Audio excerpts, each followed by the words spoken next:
నేను ఆ మాట మాట్లాడిన మరుక్షణమే యథాలాపంగా జరిగిన మాట పట్ల, దొర్లిన మాట పట్ల విచారం వ్యక్తం చేసిన అనే విషయాన్ని మహిళా కమిషన్ దృష్టికి తీసుకుని వచ్చినాను. వారు ఏదైతే మహిళా కమిషన్ పిలిపించిందో చట్టాన్ని గౌరవించే ఒక వ్యక్తిగా, మహిళల పట్ల గౌరవం ఉన్న వ్యక్తిగా నేను పొరపాటున ఒక మాట ఏదైతే దొరలానో ఆ విషయంలో ఎవరికి మనస్తాపం కలిగినా విచారం వ్యక్తం చేస్తున్నా అని చెప్పి కూడా మళ్ళీ ఒకసారి వారికి చెప్పడం జరిగింది.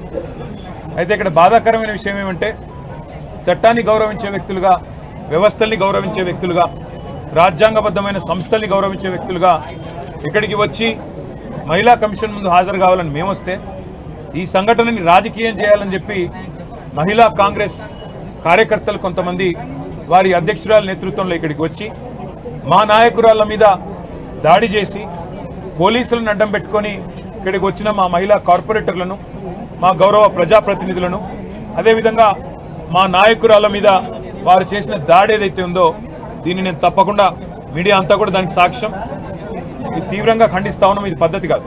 ఎందుకంటే మేము వచ్చింది ఒక సదుద్దేశంతో రాజకీయాల్లో సంస్కారవంతంగా ఉండాలి, వ్యవస్థల్ని గౌరవించాలి, మహిళల్ని గౌరవించాలి, ఎవరమైనా ఒక పొరపాటు చేస్తే దాన్ని సరిదిద్దుకోవాలన్న ఉద్దేశంతో మేము వస్తే ఈ రకంగా వ్యవహరించడం అనేది మంచిది కాదు.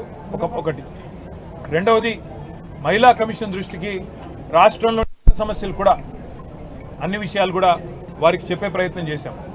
ఈ 8 నెలలుగా రాష్ట్రంలోని పరిస్థితులు ఇవన్నీ కూడా వివరంగా చెప్తే మీరు మరొక రూపంలో రండి, మరొకసారి టైం తీసుకొని రండి అని వారు అన్నారు.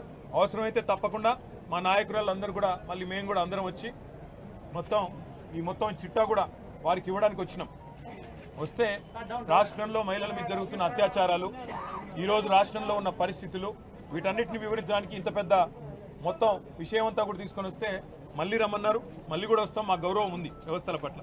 కానీ ఈరోజు ఏ వైఖరి అయితే కాంగ్రెస్ పార్టీ అవలంబిస్తున్నదో దాని విషయంలో మాత్రం నేను తీవ్ర అభ్యంతరం వ్యక్తం చేస్తా ఉన్నా. ముఖ్యంగా మా నాయకురాల మీద, మా కార్పొరేటర్ల మీద, మా నాయకురాల మీద వ్యక్తిగతంగా దాడి చేయడం, కొన్ని చిన్న వస్తువులు, నెయిల్ కటర్ లాంటి వస్తువులతో కూడా దాడి చేశారని చెప్తా ఉన్నారు. మేము పైన మాకు తెలియదు. మరి దీన్ని తీవ్రంగా ఖండిస్తూ ఇలాంటి సంఘటనలు ఎవరు చేసినా అది మంచిది కాదు. వారి మీద కూడా పోలీసులు తప్పకుండా చర్య తీసుకోవాలి. మహిళా కమిషన్ కూడా అవసరమైతే సుమోటోగా దీన్ని కూడా కాగ్నిజెన్స్లోకి తీసుకోవాలని చెప్పి కూడా కోరుతూ, మరి తప్పకుండా భవిష్యత్తులో మహిళా కమిషన్ రాష్ట్రంలో మహిళల మీద జరుగుతున్న అఘాయిత్యాలు, పిల్లల మీద జరుగుతున్న దాడులు, ముఖ్యంగా ఆడపిల్లల భద్రతకు సంబంధించిన విషయంలో మరింత శ్రద్ధ వహించాలని చెప్పి కూడా మనస్ఫూర్తిగా నేను కోరుతా ఉన్నాను.